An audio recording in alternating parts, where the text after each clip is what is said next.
اون کسانی که آتش گرفته فلان جایشون را ما اینو گفتیم حسن نصرالله شاید سید باشه شاید نباشه، من نمیدانم جانم. خب اینا او را با خود گرفته که شما ما را گفتی.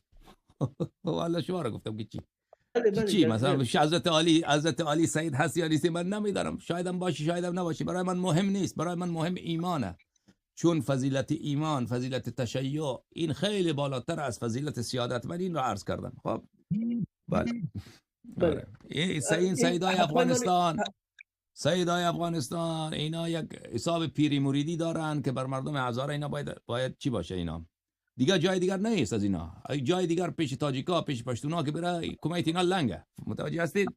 اونا هیچ خبری نیست اونجا.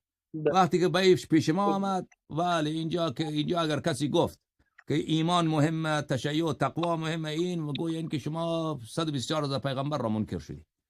بله خب اگر ناراحتین به جهنم